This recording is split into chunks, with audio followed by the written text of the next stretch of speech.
Mulai aja, Pak. Baik, selamat pagi.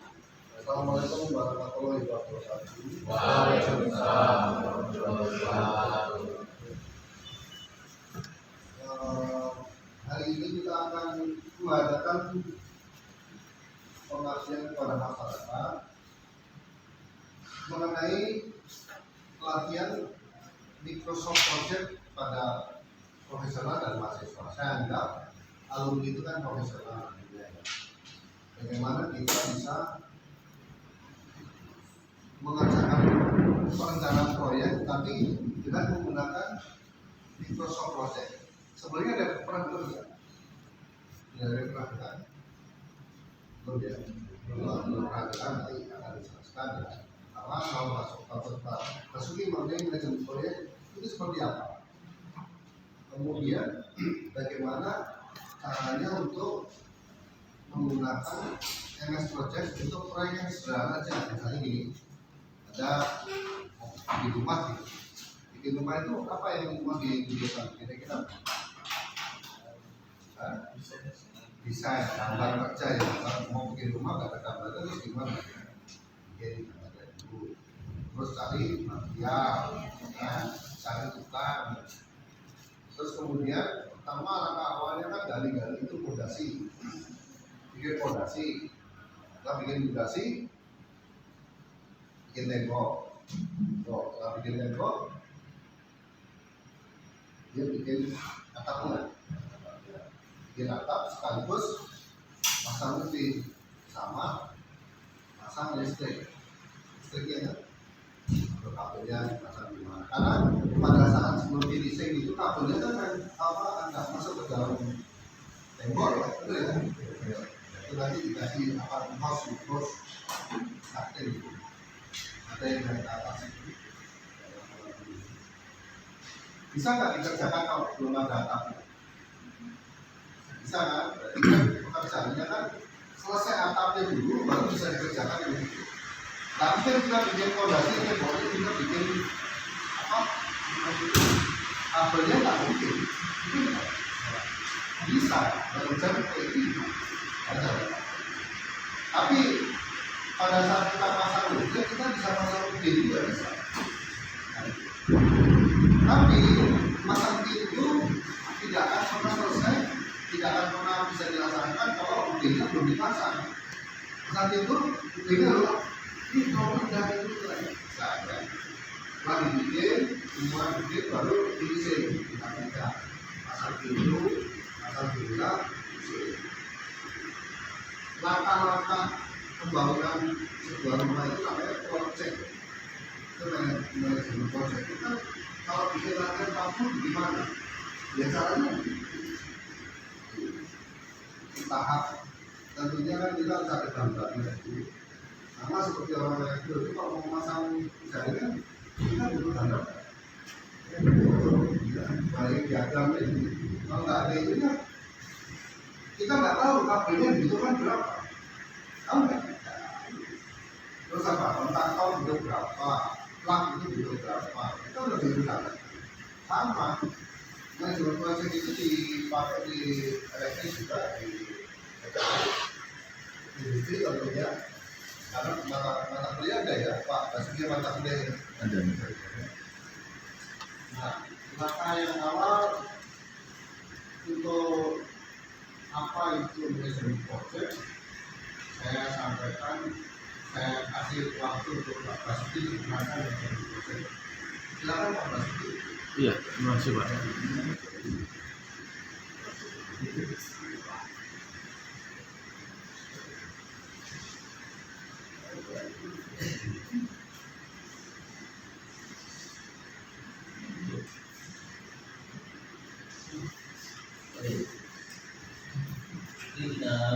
Isinya masih Di mana?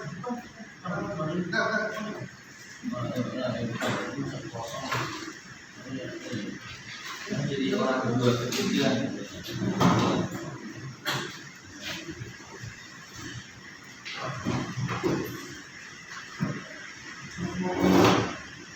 Oke, kita mulai ya. Manajemen proyek yang dari elektron. Dua orang tua dua. Kebetulan ya, ini sebagian besar dari industri. Oke, kita mulai sambil mendengarkan apa? Dedek ya. Oke, kita mulai. Assalamualaikum warahmatullahi wabarakatuh. Jadi kita belajar manajemen proyek, karena kebetulan sebagian semester 9 ya. Yang 7 yang paling kuat 7 yang dari yang berapa sih berapa? 7 juga ya. Oke. Tapi belum ada ya manajemen proyek ya. Belum ada. Yang industri sudah ada, walaupun mungkin untuk aplikasinya yang belum ada ya. Ya nanti paling tidak dari pabrik lah. Itu sambil refreshing juga ya yang industri. Jadi manajemen proyek ini kan kalau dari namanya sudah kelihatan ya, manajemen proyek biasanya kelanjutannya apa? Setelah manajemen proyek manajemen operasional ya. Jadi manajemen proyek itu lebih dulu daripada manajemen operasional. Dari istilah yang kita gunakan kita bisa tahu yang namanya manajemen proyek ya, ini dibaca panjang ya, panjang kali lebar ya.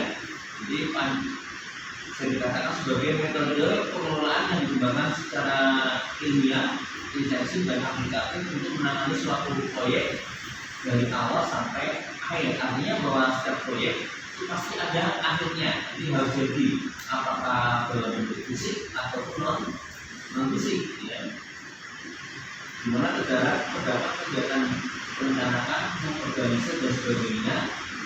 Tentu saja biasanya jangka pendek. Contohnya kayak proyek IKN itu kan berapa tahun itu? Anda tahu proyek IKN akan selesai dalam waktu berapa lama?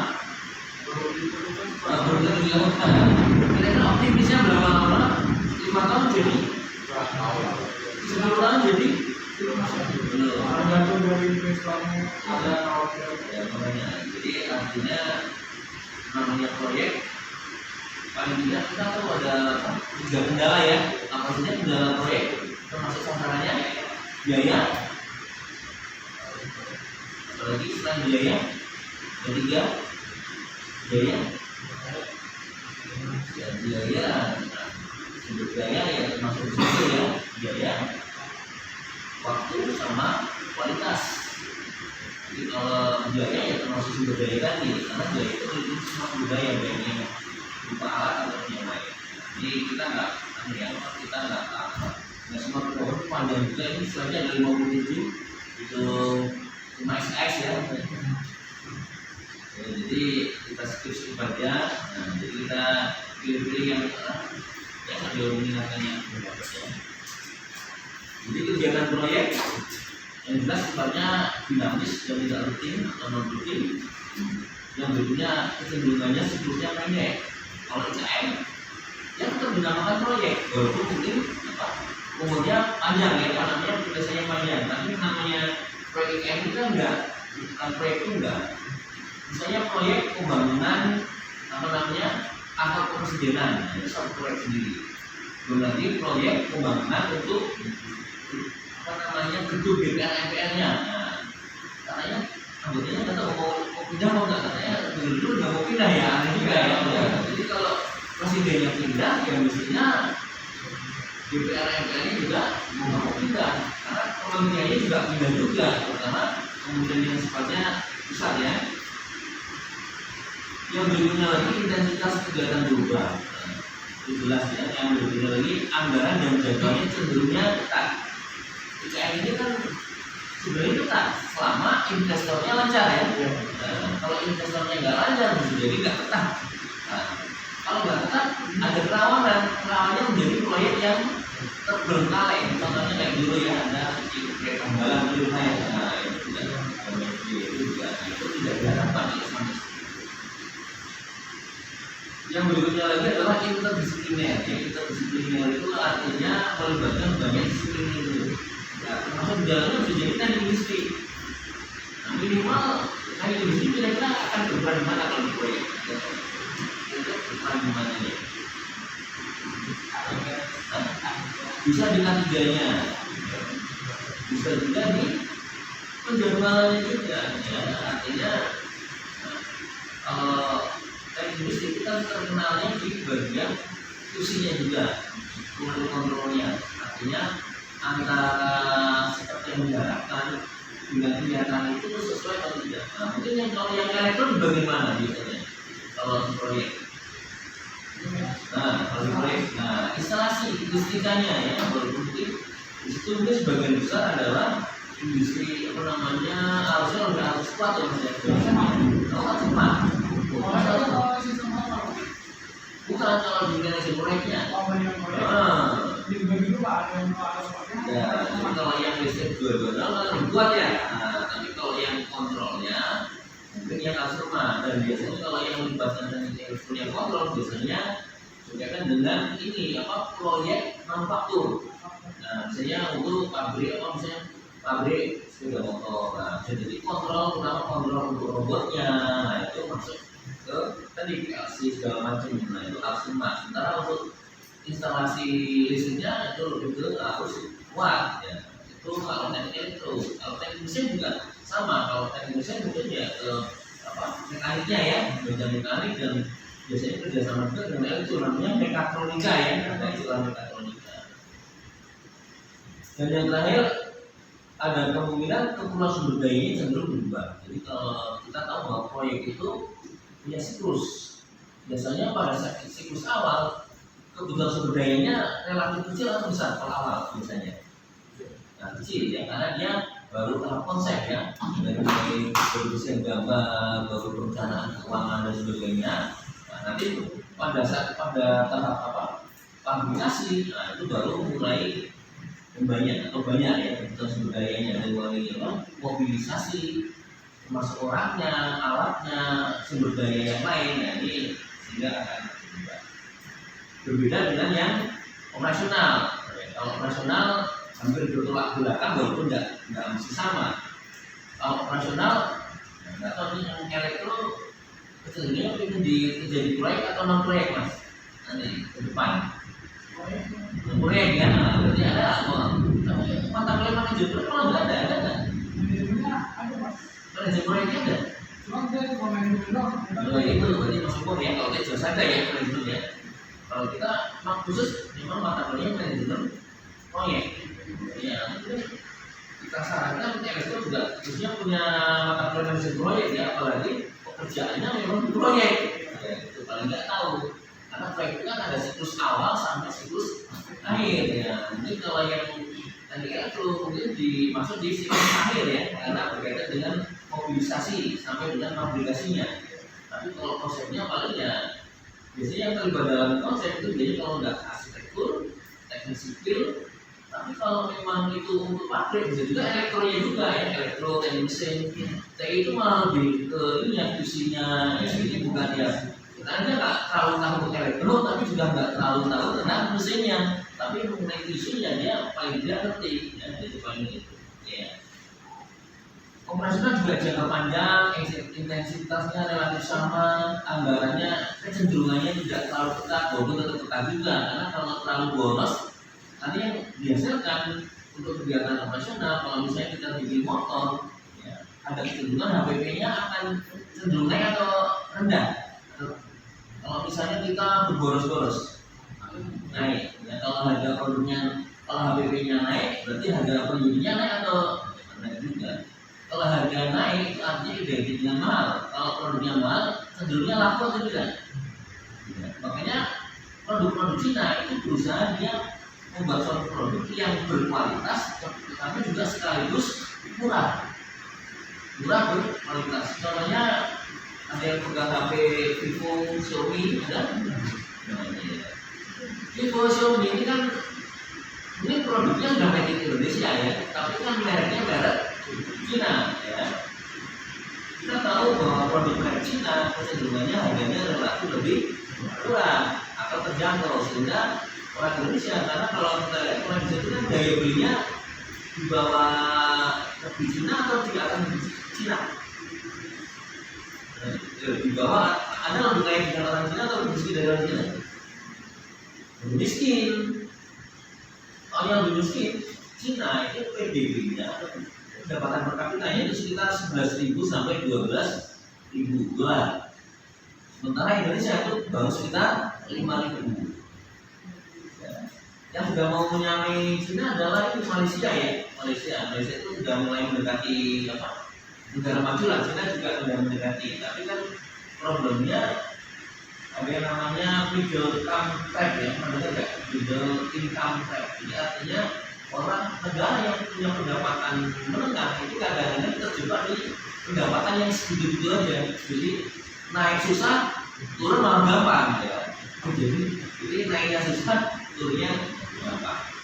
Kalau kita yang belum masuk ke situ, kita masuk kategorinya negara berkembang. Kita bukan negara yang miskin, tapi negara yang relatif berkembang. Yang di atas kita itu salah satu contohnya adalah Thailand. Thailand itu terletak antara Indonesia sama Malaysia. Thailand itu kalau nggak salah sekitar 7.000 sampai 8.000 dolar. Kalau kita baru 5.000-an lah, dan bisa cek 5.000-an. 5.000 itu kalau di rupiah kan sekitar berapa itu? Kita kalikan dengan 16.000 lah sekarang. Di ada ininya kalau tahu 5.000 kali 16.000 itu pendapatan kita berapa? 80 juta. Nah itu 5.000 berarti 80 juta. Nah itu 80 juta pendapatan per orang per tahun. Itu secara rata-rata. Itu di atas PML atau tidak itu? 5.000 dolar itu per bulannya ya, per bulan TMK atau TMR ya. Dan juga itu 80.000 80 juta dibagi 12 itu punya berapa itu? Nah, 6,6. Jadi secara rata-rata kita itu penghasilan per bulannya di Indonesia itu baru 6,6. Ya pasti di atas UMR dong. Kalau di bawah ya tapi jadi negara miskin ya. Jadi UMR itu memang pasti di bawah rata-rata. Rata-rata kita itu sekitar 6,6 juta. Sementara UMR secara umum sekitar berapa? 4 jutaan ya. Kalau 5 juta kan baru kasih dan sekitarnya kan. Jabodetabek kan kalau Jawa Tengah cuma 2 jutaan. Nah, kan yang bayangin kan jauh ya dari 6,6 kan. Artinya apa? Secara rata-rata memang 6,6 juta per bulan. Tapi secara umum ada yang masih 2,2, tapi juga ada yang di atas 5,5. Tapi kenapa kok rata-ratanya mau 6,6? Kira-kira dapat dari mana itu? Sementara UMK kita nggak ada yang 6,6. Kira-kira dari mana tuh angka? Kenapa kok sampai 6,6? Yang nyumbang siapa itu kok bisa naik jadi 6,6? Padahal UMR kita maksimal cuma 5,5 lah, nggak aja gitu. Siapa yang nyumbang kira-kira? Hah? Siapa? Negara. Siapa negara? Itu nyumbang dari mana? Siapa itu? Hanya pendapatan rata-rata.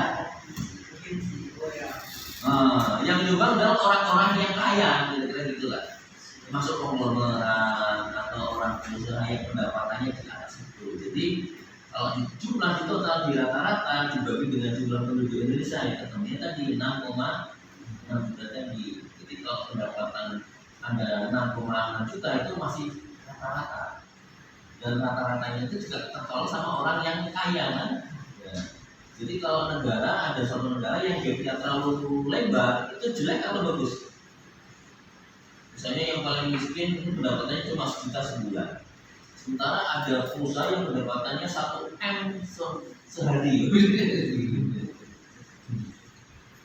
Ya kan jelek apa bagus itu? Ya jelek lah. Ya kan? Makanya munculnya orang komunis itu salah satunya ingin gapnya biar sempit. Cuma problemnya kalau orang yang bekerja rajin tidak terlalu dihargai, dia merasa diperlakukan adil nggak? Misalnya orang yang rajin dapatnya 6 juta, yang malas 6 juta, adil nggak? Nah itu, jadi orang komunis itu ada sebenarnya ya. Oke, kita lanjut. Skip. Nah ini mungkin untuk mata kuliah kemarin yang saya mungkin belum ada ini ya, namanya PM Book ya, Body of Knowledge. Ya. Jadi PM-nya apa? Ini enggak PM. Itu kasih kata PM. Project Management body of knowledge. Jadi project management body of knowledge ya, atau POK-nya manajemen proyek itu paling tidak ada 9 elemen. Elemen yang pertama adalah berkaitan dengan pengelolaan integrasinya. Ya, artinya namanya proyek itu kan yang nangani kan interdisiplin. Oh nggak mau ya harus satu, semua urusan harus ada yang menyatukan. Salah satu yang menyatukan siapa di dalam proyek? Nah, manajer dalam proyek ini dikenal oleh sebagai apa? Mandor. Di atasnya mandor ada nggak? Direktur ya. Nah, di proyek itu ada istilah yang khusus adalah manajer proyek ya, atau pimpro, pimpinan proyek, ya, pimpro ya, pimpinan proyek. Tapi pimpro ini juga biasanya kolektif juga, nggak satu orang, tapi ada pimpronya, jadi ada timnya. Baru yang kedua, ketiga, 4, dan 5 itu berkaitan dengan kan warnanya saya bedain ya. Jadi 1 itu yang pertama adalah integrasinya.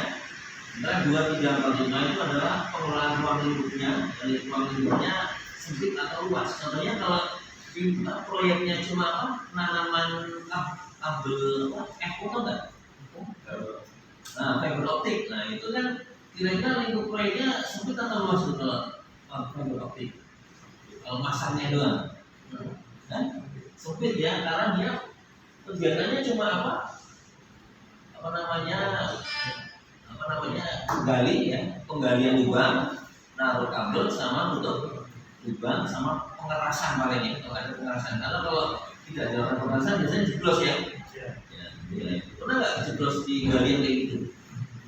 Kalau pernah apa sih? Pernah nggak mas? Nggak pernah ya. Berarti kalau nggak pernah berarti ada termasuk orang yang hati-hati ya, karena kan kita nggak tahu yang baru digali itu ternyata ya kita nggak sengaja atau jeblos apakah motor, apakah mobil bisa jadi. Jadi pengelolaan ruang lingkup, pengelolaan waktu ada ya. Waktu, biaya dan mutu ini menjadi menjadi kendala tapi juga sekaligus sasaran ya. Jadi contohnya kalau kayak kalau yang teknik elektro bisa jadi kan pekerjaannya di kontrolnya mas ya, di kontrolnya. Sudah ada rencananya tugas akhirnya apa? Tidak ada. Ya, itu kan jadi proyek juga ya. Jadi skripsi atau tugas akhir itu juga bentuk dari proyek Anda masing-masing kan. Dan proyek untuk skripsi itu paling cepat berapa lama? Skripsi yang dari awal sampai selesai itu waktu berapa lama? Ya, tapi paling cepat berapa? Sebulan bisa? 3 bulan bisa? Nah, tapi kalau Anda punya itu timeline-nya adalah 1 semester. Walaupun mungkin itu dikerjakan 1 bulan atau 2 bulan, tapi timeline yang tersedia adalah dalam 1 semester itu Anda harus selesai dari mulai ide, proposal sampai dengan sidang, sampai dengan revisi, sampai dengan dikumpulkan sehingga Anda baru bisa dinyatakan lulus dari sarjana tadi ya. Itu bentuknya dari pengelolaan waktu.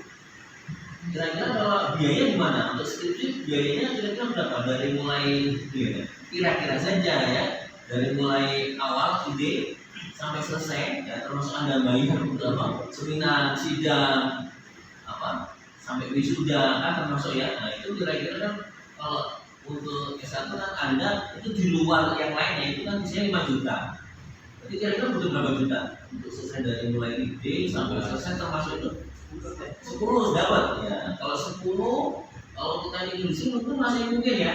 Tapi kalau elektro masih mungkin nggak mas? Kalau Anda bikin sesuatu, nah kira-kira berapa mas kalau tadi elektro dan termasuk yang wisuda tadi? 15. Kira-kira bikin apa itu kalau 15 itu? Berarti kan untuk ininya butuh 10 jutaan ya. Nah, berarti bikin apa itu? Bikin pabrik atau bikin apa? Alat.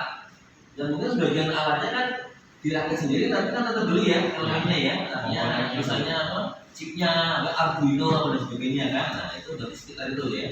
Dan nanti kan baru dinyatakan layak kalau alatnya itu berjalan atau berfungsi sesuai yang diinginkan. Tapi kalau nggak berfungsi, Anda gagal. Coba lagi sampai bisa ya. Kalau yang TI kan ada yang perancangan kan nggak seluruh rumit itu ya, perancangan produk yang sederhana lah. Oke. Jadi paling nggak ada 4 itu. Dan yang ke-6 sampai dengan 9 ada pengelolaan SDM. SDM itu berarti apa? Sumber daya manusia, pengadaan. Nah, ini pengadaan juga termasuk apa? Satu elemen yang kadang-kadang ini ya, kadang-kadang bisa disalahgunakan ya. Pengadaan itu kan jadi tempat yang tidak ada basah, walaupun kalau orang bujuk gak ada yang basah ya. Ya. Kalau orang bujuk kan gak ada yang ini, karena gak ada yang korupsi lah orang bujuk ya. Pengadaan. Yang berikutnya adalah pengelolaan risiko. Anda pernah dengar nggak, misalnya bangunan baru berumur 2 tahun, 3 tahun lalu ambruk? Di negara mana yang sering terjadi? Hah? Mana? India. Terus mana lagi? Cina pernah nggak? Pernah juga. Nah itu salah satu pengelolaan risikonya. Jadi kalau kita bangun jembatan, risiko terburuknya apa jembatan itu? Ambruk ya. Tapi ini di luar yang bisa dikendalikan ya. Jadi ini risiko yang bisa dikendalikan. Kan kita pernah juga ya yang ada tsunami atau yang di mana di Palu itu kan ada jembatan yang sebenarnya kokoh, tapi karena kena gempa yang besar ya, sampai ambruk ya. Nah, itu di luar itu. Tapi tentu saja yang namanya jembatan itu juga harus kuat berapa skala Richter. Jadi kalau mau bagus ya 10 skala Richter ya kalau bagus ya. Atau kalau ada 11 kalau perlu ya. Jadi artinya walaupun gempanya gede banget, tapi tetap kokoh berdiri. Sementara kita tahu gedung-gedung yang ada di Jakarta itu kira-kira kalau ada gempa 7 sampai 8 kira-kira ambruk nggak? Kita tahu. Karena kalau kondisi dari dasar jadi perlu Anda ketahui bahwa di Jakarta gedung yang di bawah 10 lantai ini memang institusinya lebih bagus. Tapi yang di atas 10 lantai itu memang persyaratannya ketat, termasuk di dalamnya hotel, apartemen yang di atas 10 lantai. Ya, karena kalau di Jepang aja kan ada penumpang yang klasis ya, sehingga pada saat gempa dia hanya ngayun aja, tapi nggak rokok. Karena kalau di bawahnya tidak ada pengayun atau yang sifatnya elastis, yang ada adalah ambruk ya, rusak. Anda pernah dengar ini? Video mediasi yang ketabrak pesawat. Nah, kira-kira secara logika kok bisa gedungnya ambruk? Kita tahu nggak logikanya gimana? Kita tahu nggak logikanya? Padahal itu kan desain kokoh ya. Nah, kira-kira kenapa kalau ditabrak pesawat bisa runtuh? Mestinya kan kalau yang runtuh ya yang ditabrak aja mestinya. Kira-kira kok bisa ke bawah? Kayak di bom ya, yang dikasih yang diatur gitu kan ya. Kira-kira logikanya apa? Kita nggak logikanya. Tahu mas? Jadi ya Anda sebagai mahasiswa rasa ingin tahu itu harus besar ya mas ya. Tahu nggak rasa ingin tahu ya? Artinya sebab-sebab apa itu Anda bisa teliti dari semua sumber. Nah, Anda tahu nggak? Saya punya ini. Dari mana itu? Kenapa kok bisa runtuh? Nah, ayo mas Daniel apa ada yang tahu? Nah, dari mana ada? Nah mas. mungkin Pak di dalam kita dari atas. Kan beban dari atas. Ada lagi? Pada saat pesawat itu meledak nggak? Meledak. Ini meledak dan kalau tidak salah itu bahan bakarnya masih penuh. Pada saat bahan bakar penuh dan meledak, kira-kira suhu yang tercipta bisa ribuan derajat. Nah, terus kan penumpang dari gedung itu apa bahannya apa? Baja kan? Nah, baja pada saat terkena suhu yang ekstrim, kira-kira meleleh nggak? Karena sifat meleleh itu sehingga dia runtuh sendiri. Jadi bukan karena beban saja, tapi karena isi penumpangnya itu meleleh ya otomatis kan kalau beton